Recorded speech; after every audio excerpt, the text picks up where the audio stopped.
duda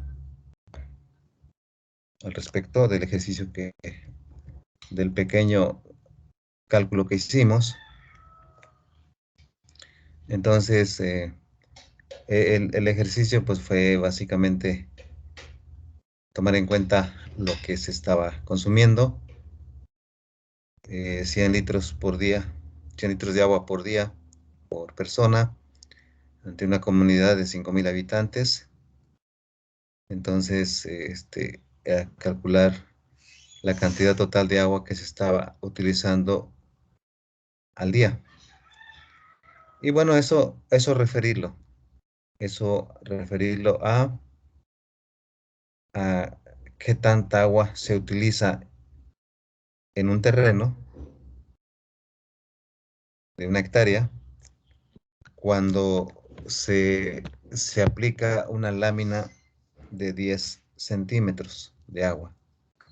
Esto quiere decir que si nosotros eh, le ponemos bordes al terreno, le ponemos bordes al terreno alrededor, lo bordeamos y aplicamos el agua a ese terreno,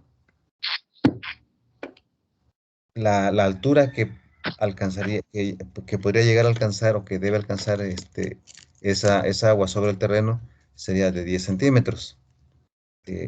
Por eso se habla de una lámina de riego, una lámina sobre el terreno.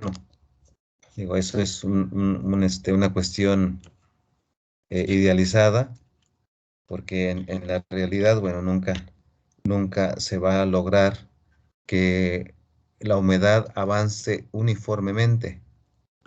Pero bueno, para fines de cálculo se considera de esta manera, que si aplicamos 10 centímetros de lámina, pues vamos a requerir una cierta cantidad de agua, un volumen de agua.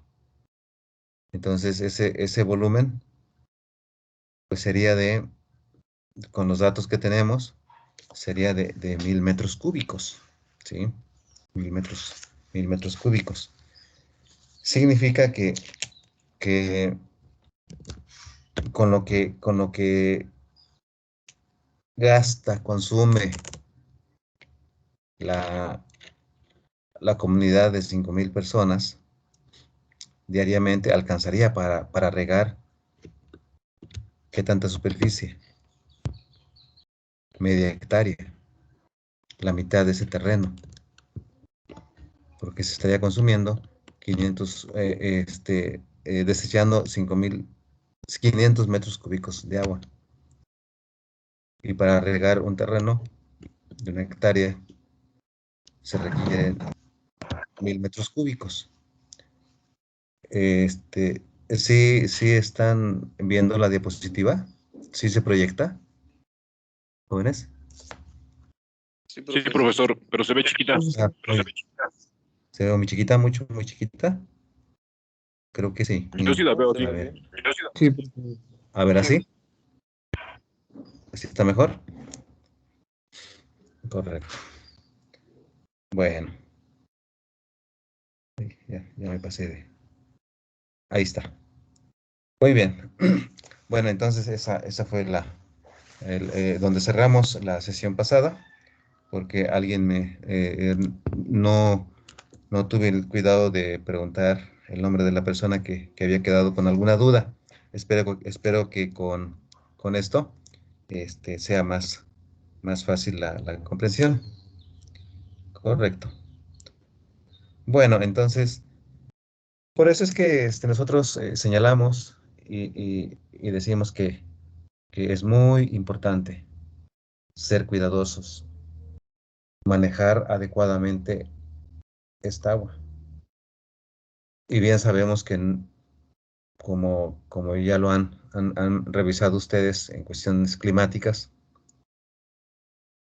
nuestro país tiene diversas condiciones y por lo tanto diversas precipitaciones variadas.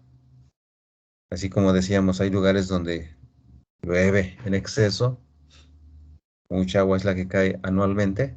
Hay otros lugares donde a veces llueve cada 3 años, cada 5 años, una cantidad mínima. pero en el mejor de los casos, bueno, hay sitios donde, aunque llueve poco, algo cae de agua, 100, 200 milímetros anuales. Y ahí es donde se requiere manipular, hablar del término cosecha de agua, juntar esa agua de lluvia que llega al sitio.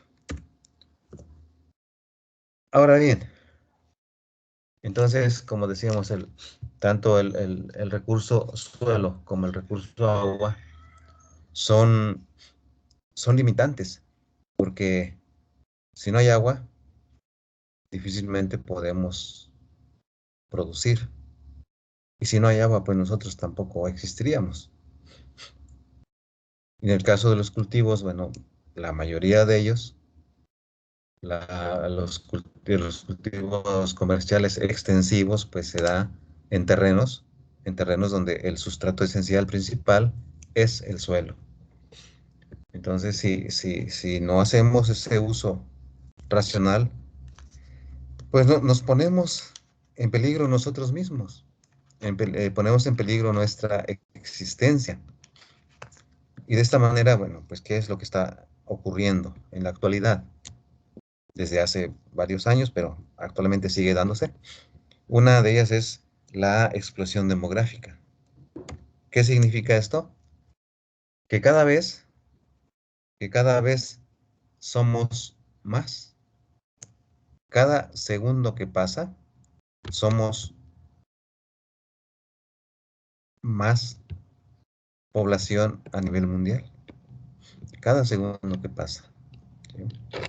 Ahí hay hay un reloj que no tengo aquí a la mano el enlace, pero hay un reloj que permite verificar el incremento de la población segundo a segundo.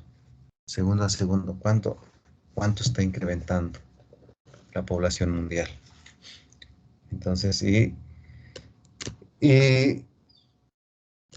esto implica entonces que cada vez necesitamos de mayor cantidad de alimentos, mayor, mayor número de bocas que alimentar. Todos comemos, todos vestimos, todos tenemos necesidades que satisfacer, pero una de ellas pues es esencial, la alimentación. Y si no hay producción, no hay agua, difícilmente vamos a poder estar en paz. ¿Qué otra cuestión sucede? La degradación, la degradación de los recursos. ¿Qué significa? ¿Qué significa degradar el recurso? ¿Qué entendemos por degradación? Está con nosotros Miguel Ángel Vázquez, por favor.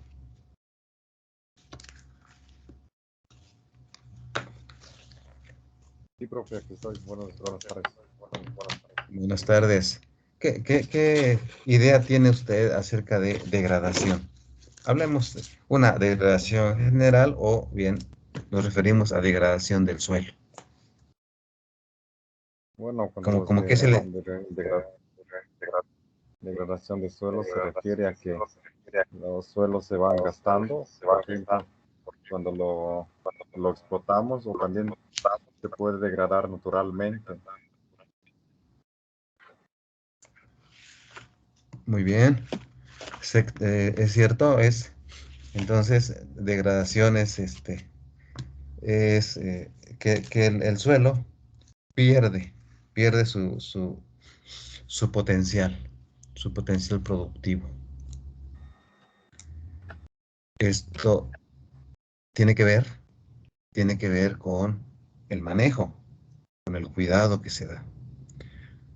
Si nosotros eliminamos, si nosotros eliminamos la cobertura superficial, habrá degradación? ¿Qué nos dice José Manuel Salazar? Si está con nosotros. Si Sí, profe. eliminamos, si eliminamos la cobertura superficial, ¿estaremos degradando? Sí, así es, profesor, porque pues en cierta manera pierde como que la protección que le está brindando al suelo. Entonces, pues con las lluvias, el viento, pues se va erosionando el suelo y va perdiendo pues parte de sus componentes y nutrientes. Muy bien, gracias. Efectivamente, efectivamente, si nosotros eliminamos esa cobertura superficial, o sea, es decir, como quitarle la camisa, quitarle la chamarra al suelo, la estamos exponiendo. Se expone ese sustrato. Y no solamente se expone hacia los rayos del sol, eso implicaría incremento de la temperatura, sino que también lo estamos exponiendo a los vientos fuertes. Vientos fuertes, los remolinos, son capaces de remover partículas de suelo. ¿Y qué más puede suceder? Pues eliminamos la vegetación y entonces queda el terreno totalmente desnudo. Vienen las lluvias torrenciales y recuerden que la gota de agua, la gota de lluvia, mientras está en suspensión, mientras no hace contacto con el suelo, con la superficie, trae una energía que denominamos energía potencial. Pero una vez que hace impacto, que toca la superficie del terreno, que impacta esa gota, se convierte en una acción. Hace un trabajo esa gota, disgrega, destruye, desbarata, salpica. Y entonces como consecuencia se va a generar la erosión, la erosión. Y esas partículas en las zonas de ladera pues van a dar a las partes bajas y trayendo como consecuencia otras cosas. Pero entonces sí, efectivamente, eliminar tan solo esa cobertura superficial ya estamos degradando, estamos maltratando al suelo. ¿Qué otra cosa tenemos? Bueno, tenemos problemas de contaminación. Ustedes habrán tenido la oportunidad de ver cuánto humo se genera, se envía hacia la atmósfera en los ingenios azucareros, que es lo más vistoso en las zonas de cañaverales. Pero si nos vamos a cualquier otro lugar, a una zona industrial de las principales ciudades, pues se ven diferentes condiciones de polución.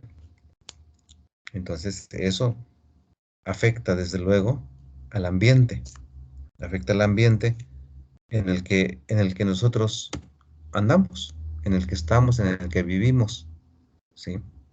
Entonces, luego nos espantamos porque llegan las cenizas, llega el polvo, o llegan las llamadas lluvias ácidas. Todo esto es consecuencia de la contaminación. Y que finalmente, a dónde va a dar? Dónde va a parar esos residuos? ¿Dónde queda? En el terreno, sobre el terreno. Ahí es donde va quedando. Todo directamente sobre nuestro suelo. Bueno, y así de manera global, o sea, esto es lo que hemos intentado resumir. Qué tan importante es la cuestión de la naturaleza, las condiciones climáticas, temperatura, las lluvias, que nos hacen sentir una cuestión diminuta cuando estamos en un sitio en donde llueve torrencialmente y hay tormentas eléctricas, se siente de lo más desagradable, aparte de temor, porque sabemos que las descargas eléctricas pues son peligrosas. Correcto. Entonces, retornamos y entramos a la parte de ¿qué es la edafología? ¿Quién se encarga del estudio de los suelos? ¿Y para qué? ¿Para qué estudiamos? ¿Para qué hacemos estudios edafológicos? Entonces, seguramente cada uno de ustedes tiene su concepto, tiene su definición, y vamos a escuchar algunas de estas definiciones. Si está con nosotros Palomares, por favor. Por ahí encargamos que le echaran un vistazo a estas definiciones. Palomares Ramírez. ¿Está con nosotros? Sí, profe. ¿Qué Sí. es para usted, el suelo como tal? Pues el suelo, yo creo que es algo esencial para la vida, porque pues ahí nacen todos pues las plantas, es el sustrato de las plantas, que las plantas pues nos ayudan producen el oxígeno y pues es esencial en qué más podríamos, apoyarnos. Yo creo que es esencial. Muy bien, gracias, correcto. A ver, ¿qué más le puede agregar? ¿Algún otro punto que pueda mencionar? Francisca Méndez, por favor. Sí, también mencionaba que era la capa de materia fértil y que de esta se puede obtener sostén, nutrimentos y agua para los organismos. Efectivamente. Sí, gracias. Es un sustrato, es un sostén. Y entonces, vamos a ver rápidamente. Gracias por su participación. Hay dos términos. Se habla de edafología, edafos, suelo, tierra, terreno, y su correspondiente estudio o ciencia. Esa es la edafología. Pero también hay otro concepto que se menciona y que es la pedología. Entonces nosotros aquí en nuestro medio, vamos a referirnos básicamente a aspectos de edafología, ¿sí? Porque es un poco más, el concepto es un poco más amplio, edafología. Tiene que ver con los factores que vienen para el desarrollo, para la producción de alimentos. Y en tanto la pedología se reduce un poco más hacia el estudio, hacia la clasificación, ver el origen del suelo, básicamente, ¿sí? Entonces, hablar de la génesis. Y nosotros nos vamos a referir entonces a la edafología como tal. Una primera definición, seguramente varios de ustedes la encontraron en su revisión breve, es la que proporciona el doctor Ortiz y Ortiz, Carlos Alberto, y menciona que es un cuerpo natural y que se ubica sobre la corteza terrestre. Contiene materia viva y que sostiene o es capaz de soportar plantas. Esa materia viva, bueno, se refiere a los organismos, a los microorganismos que allí se concentran. Esta es una definición. Entonces, y es palpable, es clara la definición. Y puede ser tan cortita o puede ser muy amplia esa definición. Pero esta definición engloba lo que podríamos entender como edafología. Allí en la imagen, no sé no se alcanza a ver bien, aparece el doctor Ortiz. El doctor Ortiz, allá hace varios años. En la mano está sosteniendo un betabel. ¿Sí lo parece?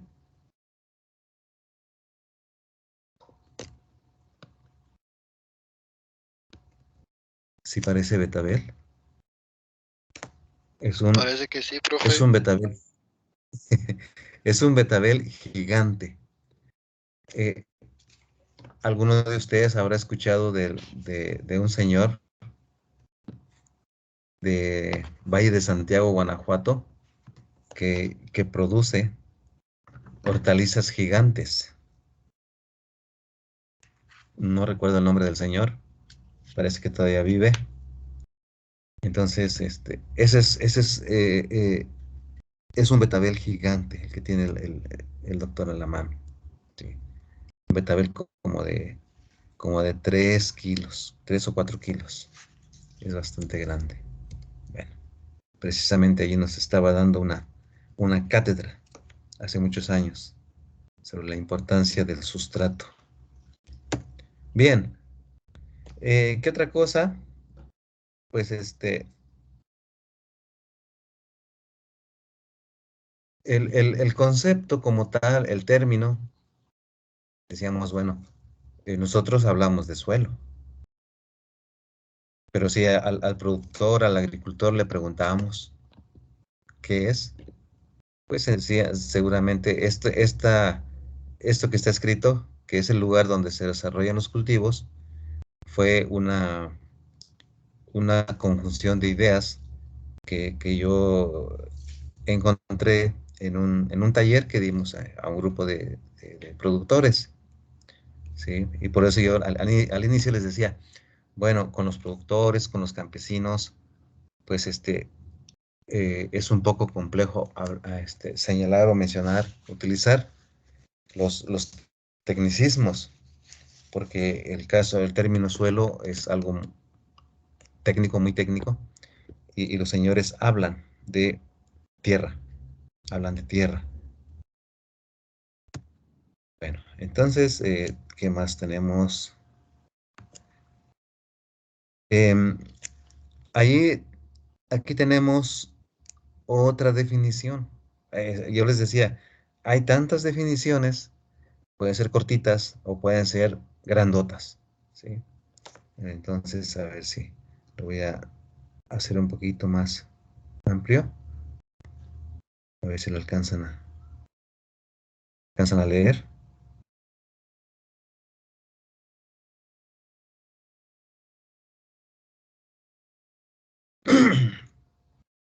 Y entonces, pues aquí ya se habla del flujo de materiales geológicos, la interacción pues lo que conlleva finalmente al crecimiento de las plantas. Ujú. Pero se habla de que es un cuerpo natural tridimensional. Entonces tiene sus dimensiones. Y todas estas características que vamos a encontrar en un suelo van a estar dadas por todos los factores que interactúan. Esos factores que interactúan para su formación. Y esta es una definición mucho más amplia. Hay muchas otras definiciones, Sin embargo, lo importante para este caso, para mí, es que ustedes comprendan, tengan su propio concepto, su propia definición, y que sea entendible, que sea bien interpretada por ustedes, por cada uno de ustedes. Eso es lo más importante. No tiene caso recitarse una definición de media cuartilla eh, si no logramos comprender. Entonces, así sea una frasecita de un renglón y entendemos lo que estamos diciendo, es más que suficiente. Y aquí solamente menciono algunos otros autores que fueron estudiosos del suelo. Hay muchos más que no los menciono, no los numero, pero son muchos los estudiosos que cada uno de ellos estableció su definición en su momento. Ahora bien, como tal, también tenemos un subsuelo. Tenemos, esto quiere decir que bajo la superficie, vamos a tener suelo y vamos a tener subsuelo. ¿A qué profundidad? ¿A qué profundidad?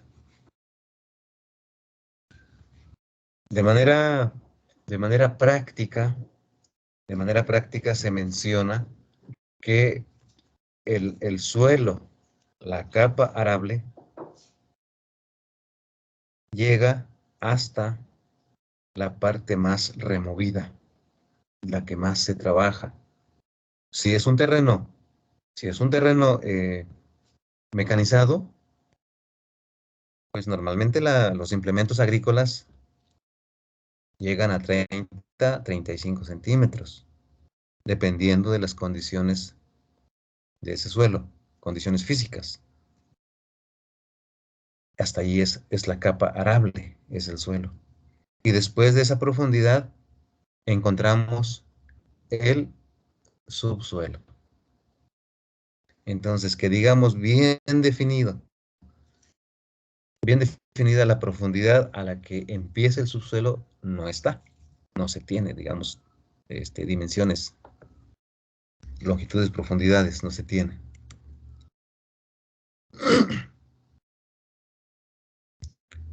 Pero hay diferencia y muy amplia entre el suelo y el subsuelo. Y vamos a revisar un poco este punto. ¿Hasta aquí hay algún comentario, jóvenes?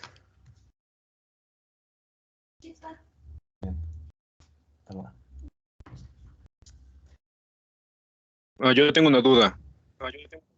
Dígame.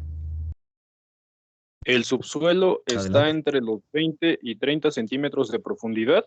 ¿O hay una cantidad de suelo que puede ser 1 metro y después de eso ya el subsuelo llega a 20 a 30 centímetros después? Creo que me confundí. Bien. Yo decía que, perdón, yo decía que normalmente hablamos del suelo hasta la profundidad a la que llega el implemento agrícola. Hablemos de un disco, un arado de discos. Si ese arado de discos llega hasta 35 centímetros, bueno, teóricamente hasta allí es el suelo, hasta allí llega el suelo. A partir de los 35 empezaría el subsuelo. A eso se refiere. ¿Sí es más entendible de esta manera? Sí, profesor. Entonces depende del sitio, ¿no? Del que Correcto. estemos hablando. Así es. Gracias. Así es. Sí, claro. Muy bien. Entonces, la diferencia entre suelo y subsuelo. Vayamos primero con la parte de suelo. Es la zona de mayor desarrollo de raíces, indudablemente. Las plantas cultivadas, sobre todo las plantas que no son perennes, allí desarrollan su mayor cantidad de raíces a esa escasa profundidad. También es la zona de donde se nutre la planta, porque es el lugar donde se da la descomposición de materiales orgánicos, la transformación, la actividad abundante de los organismos. Por eso, al haber mayor cantidad de materia orgánica, los microorganismos tienen mayor facilidad de acción, de descomponer, de transformar. También es la parte que más se trabaja el suelo. Se habla de que es la zona más molida o mullida.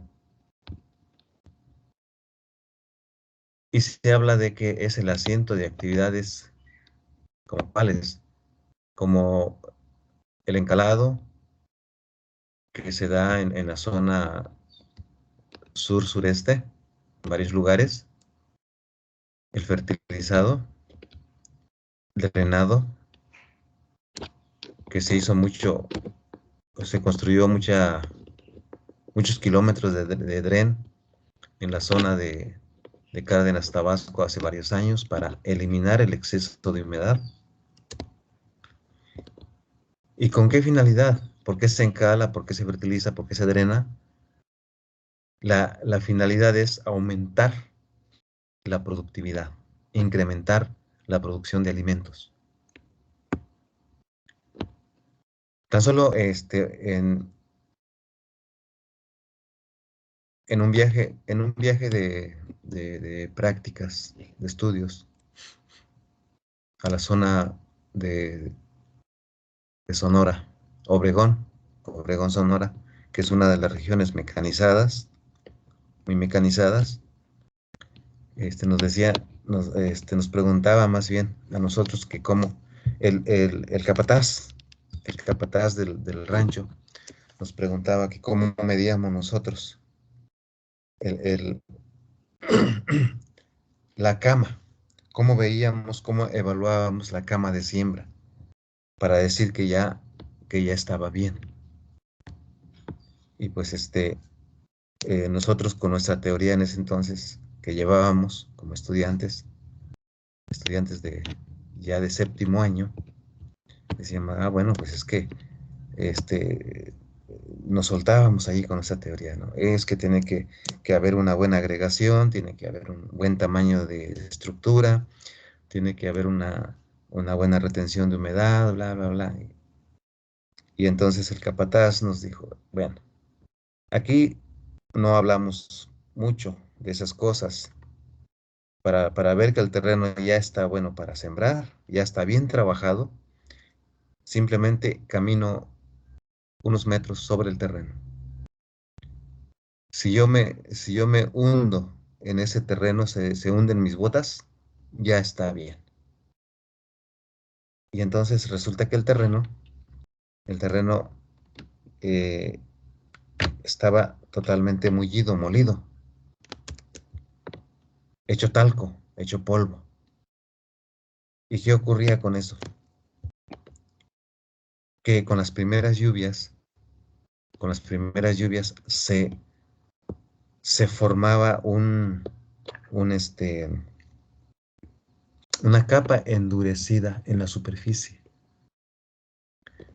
Porque luego se quejaban, varios de estos productores se quejaban, decían, es que la germinación fue mala, la semilla no era buena. Y después se dieron cuenta que era porque se estaban excediendo en el trabajo que hacían sobre el terreno.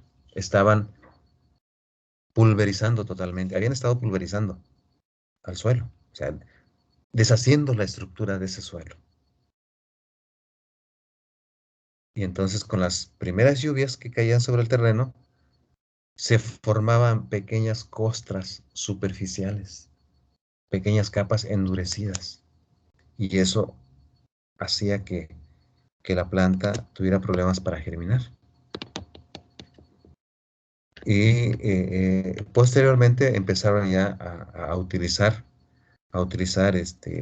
estiércoles para empezar a minimizar esas condiciones adversas. Pero bueno, no todo el mundo llegó a hacer esa práctica, porque para las personas de producción comercial, tanto de trigo como de maíz, de, de otros cultivos, lo que importaba era, estaban con la idea de que ponerle más fertilizante, moler más el terreno, les iba a dar mayores rendimientos. Pero fue lo contrario. Resulta que al paso de los años se dieron cuenta algunos, y ya después el resto, que iba a la baja la producción, el rendimiento iba a la baja, que por más que le ponían fertilizante, que por más remoción del terreno, no podían incrementar los rendimientos. Bueno, entonces sí hay razones de por qué. Las características del suelo son las que más se han trabajado, se han investigado. Luego, el subsuelo. ¿Qué ocurre con el subsuelo? Como decíamos, bueno, pues es la capa que está inmediatamente después de esa capa arable, de ese suelo. ¿Cómo es que influye? ¿Cómo influye esta parte? Bueno, ¿qué ocurre? ¿Qué ocurre con la compactación? Y habrán escuchado ustedes, los que son de regiones mecanizadas o que al menos están utilizando implementos agrícolas de donde provienen, que se habla del piso o paso de arado. Seguramente que allí mismo en Chapingo, bueno, los que vienen de prepa, les habrán mencionado estas cuestiones en los campos de Chapingo. El piso o paso de arado, que genera una compactación.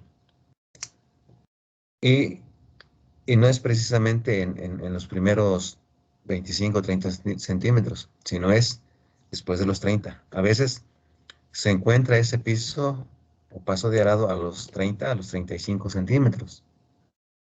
Es un piso endurecido, es una capa endurecida, porque normalmente es hasta donde llegan los implementos agrícolas.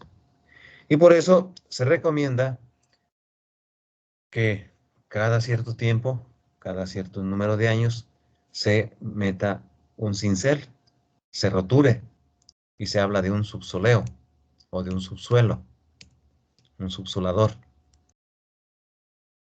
para romper esa parte compactada. Porque además, al ser una capa impermeable, trae como consecuencia la acumulación de agua. Ya no permite la fácil penetración de agua hacia las profundidades, eh, por lo que se generan inundaciones. Hay problemas de salinización. Pero también es la capa que menos se remueve. Hay lugares que han pasado los años y no los han removido, aunque se ha formado esa capa, piso de arado. Pero sí, es importante. Entonces, esa es de las principales diferencias entre suelo y subsuelo. Una característica que los diferencia, de mayor estudio, de mayor actividad. Para nosotros entonces el suelo es la parte que nos interesa atender y entender su proceso. ¿Qué componentes? ¿Qué componentes tenemos en el suelo? ¿Qué lo conforma? Bueno, se habla ahí de que el 25% es aire, el 25% es agua, en el mejor de los casos, 5% es materia orgánica y 45% es material mineral. Esto es diferentes minerales, diferentes tipos de roca, diferentes orígenes, lo conforman el 45%. En el caso de materia orgánica, yo les decía que el mejor de los casos es que se tenga ese porcentaje. Hay lugares donde el porcentaje es mucho mayor. Entonces ya no se habla de suelos minerales, se habla de suelos orgánicos. En el caso de México, pues la condición de materia orgánica es baja, es baja. Anda aproximadamente entre 1.5 y 2%. La mayor parte de la República Mexicana. Entonces es bajo en contenido de materia orgánica. ¿Y qué puede pasar? ¿Será constante? Siempre será este porcentaje de aire y de agua. A ver qué opina, a ver qué opina su compañera Ruano Hernández. Si está con nosotros, por favor.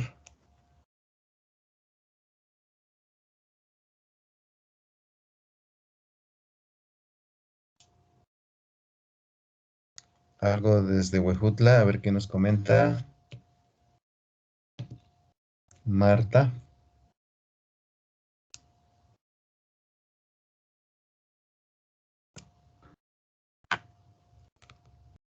Hola, hola. No.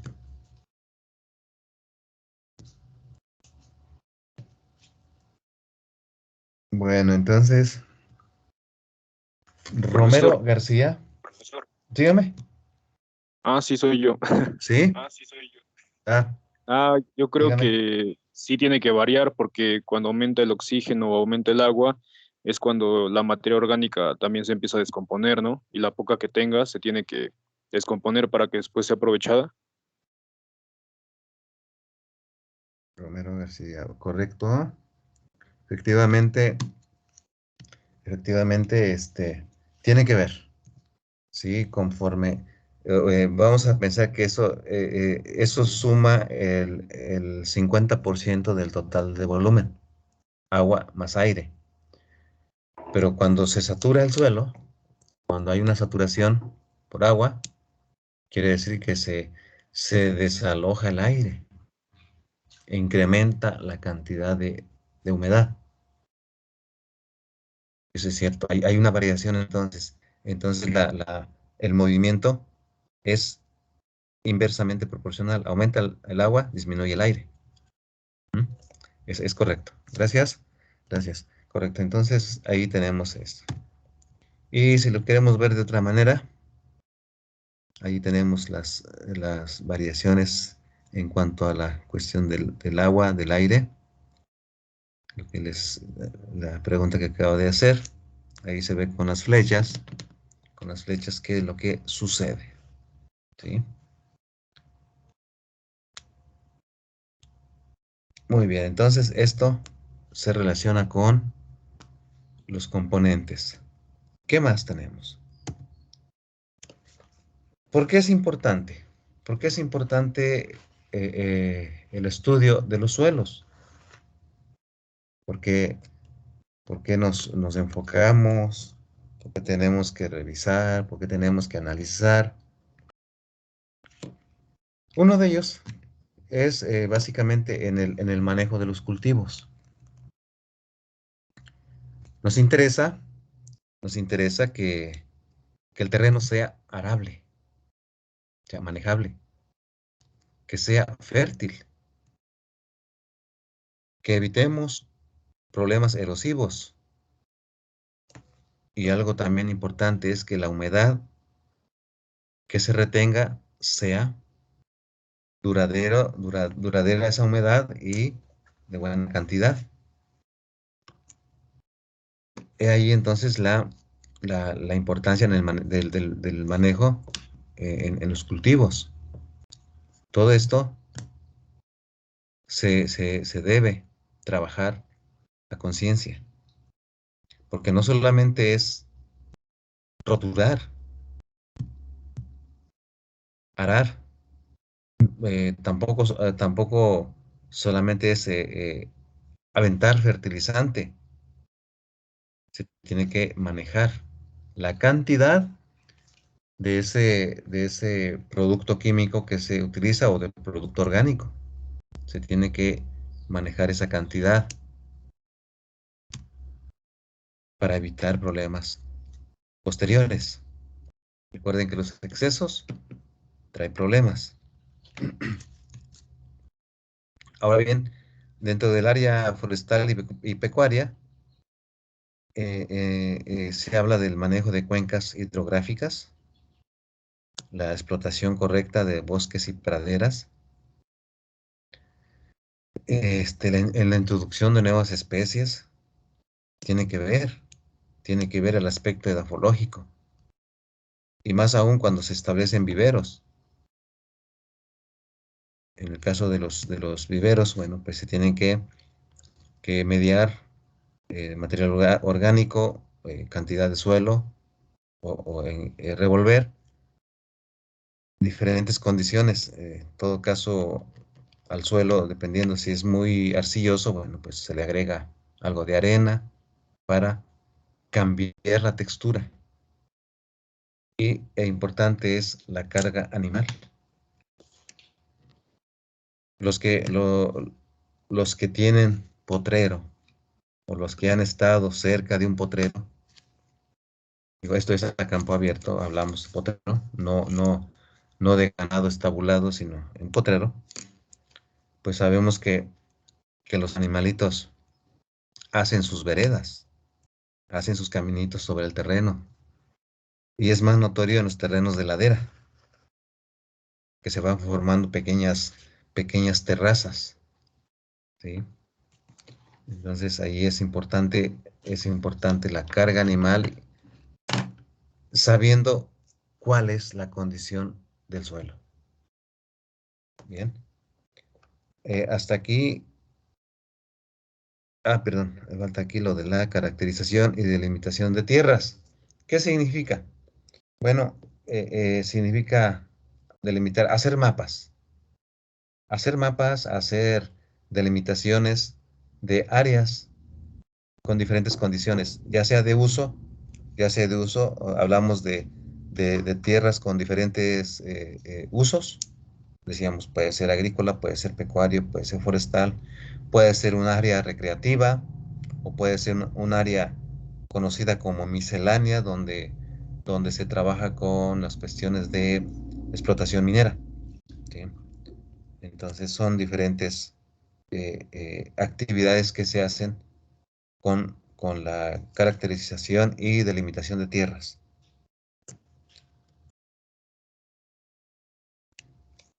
¿Qué relación existe de la materia, nuestra materia, con todas estas otras materias que ustedes, pues me parece que ya cursaron, ¿sí?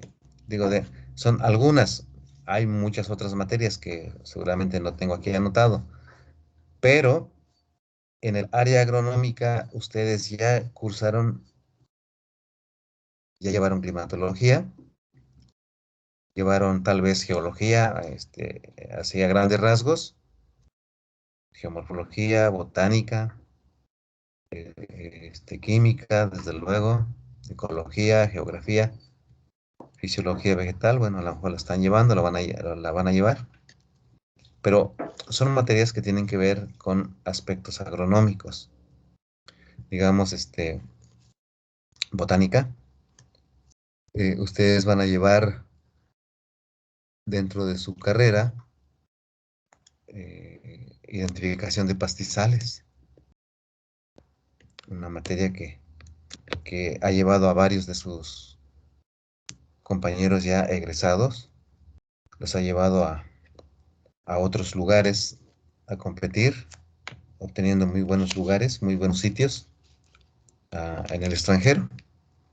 Y eso es agradable porque hay personas que les interesa, les gusta la clasificación, la identificación. Y pues seguramente en otros campos, caso de ustedes, ya estarán pensando qué hacer. De momento pueden estar con la idea de que, oh, me faltan 4 años. Son 4 años para terminar la carrera, pero no. El tiempo transcurre muy rápidamente. Y cuando menos lo esperen, ustedes ya estarán en su fiesta de graduación. Y para entonces, algunos ya habrán decidido dedicarse a producir y dedicarse a dar asesoría técnica, a conformar un despacho, un buffet. Alguna otra persona ya habrá decidido continuar con una maestría, seguir en el campo de la investigación, hacer un posgrado. Y cada quien va definiendo su rumbo, su camino. Pero mientras tanto, pues habrá que ponerle ganas, habrá que echarle ánimos a nuestra actividad estudiantil por ahora. ¿Sí? ¿Hay algún comentario, jóvenes?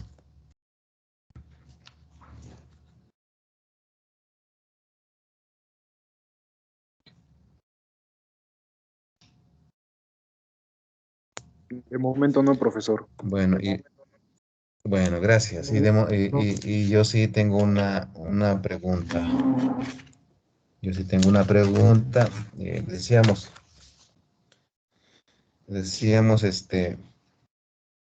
a ver aquí, que nos responde Josué Benito Méndez. ¿Está con nosotros? Sí, Josué. profesor. A ver, ¿qué alcanzó usted a revisar? ¿Qué encontró de si es que hay diferencias? Hablar de suelo y hablar de tierra. ¿Qué es tierra y qué es suelo? Suelo ya lo comentamos, pero tierra,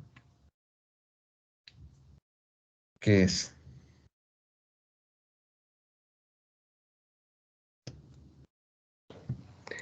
Ah, pues yo creo que al sinónimo tierra le podríamos aunar varios significados. Una pues, sería el significado de lo que es nuestro planeta como tal.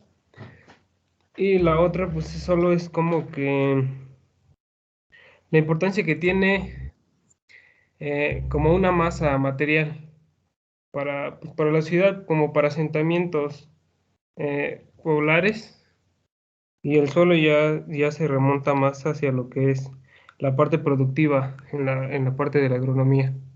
No sé si me doy a entender. ¿Es correcto? Sí, sí, efectivamente, eh, podemos referirnos al planeta Tierra, ¿sí? Y como les decía hace un momento, para, para los campiranos, pues tierra es lo que ellos pueden tocar en su terreno. Agarran un puño, no dicen agarramos un puño de suelo, ¿no? Tomamos un puño de tierra y lo manipulan, lo tocan, lo sienten. Sí, entonces, eh, y a ver, le preguntamos a alguna compañera compañerita. A ver si está con nosotros. Cabrera Barrón. A ver qué nos dice desde Guanajuato. Presente, profe. Hola. ¿Qué sería el concepto tierra para usted, Paulina? Pues yo lo siento más como algo más general en comparación al suelo. Yo tierra lo siento como hablar de una región extensa y suelo siento que es como más específico, algo más pequeño. Muy bien. Muy bien, es correcta su participación. A ver, Paulina. Sí, gracias. Gracias, Paulina. Efectivamente, entonces hablar de suelo es algo muy puntual, muy en un sitio. Ujú. Bien. Entonces, ¿algún comentario?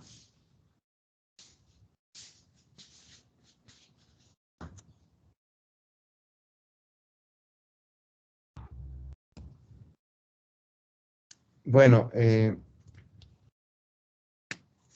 vamos a, vamos a llevar a cabo la primera presentación.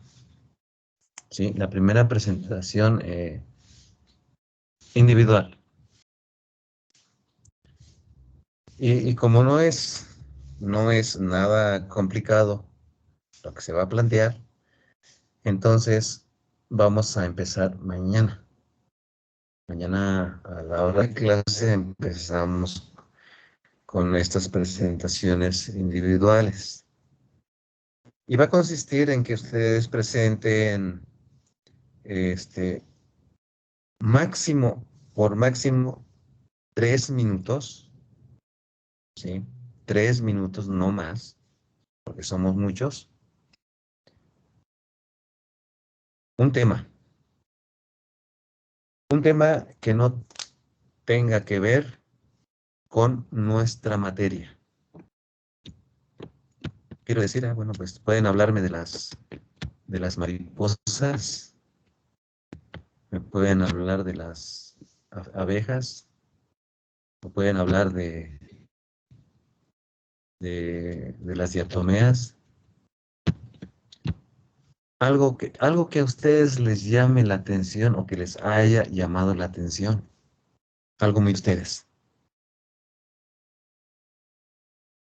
Entonces, pueden preparar una. Digo, a veces con una diapositiva se pueden llevar 10, 15 minutos. Pueden preparar una o dos, tres diapositivas para que hagan su presentación. Y por eso le digo, empezamos mañana porque no es tan complicado lo que se está solicitando.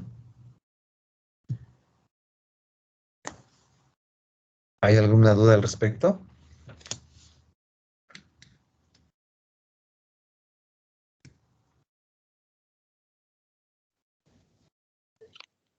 Sí, profesor, sí existe una limitación sobre la selección del tema. Dígame. ¿Limitación? ¿Sí hay? No, nada. Totalmente libre. Totalmente libre. Profe, disculpe, ¿también podemos hablar de alguna persona que admiremos o algo así, o solamente sobre, por ejemplo, deportes o cosas así? No, es el tema que usted escoja, ¿sí? Si usted admira a un artista o a un deportista o admira a un pariente, un abuelo, un papá, una mamá, una hermana, etcétera, etcétera, puede presentar su tema. No hay ninguna limitante.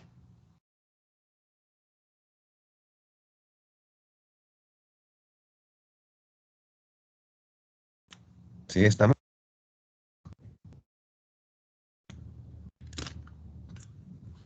Profe, la presentación, Sí, ¿gusta que profe. se la ¿Estamos bien, mandemos? jóvenes? ¿Sí?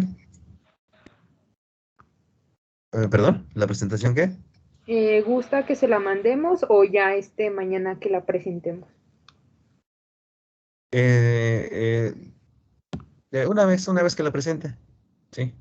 Una vez que presenten su tema, ya me la hacen llegar, por favor.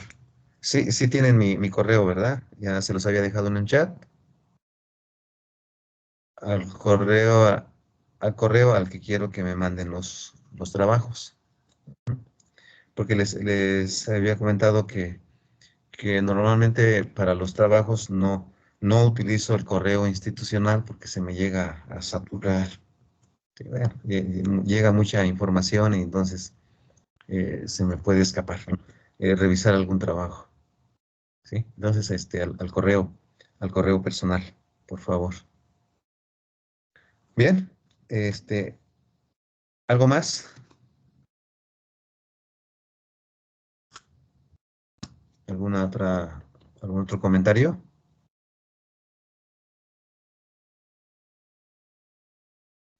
Si no es así, nos vemos mañana. Aquí nos escuchamos, nos vemos el día de mañana en la siguiente sesión. Ya avanzaremos un poco más. ¿Estamos? Tengan bonita tarde. Gracias, profe. Nos vemos. Le vaya bien. Gracias, nos Luego. vemos. Igualmente. Pues, profesor. A ver, profe, nos vemos. Bonito día. Gracias, Adiós. profe. Gracias, profe. Hasta mañana. Buen día. Estén bien. Profe. Todos.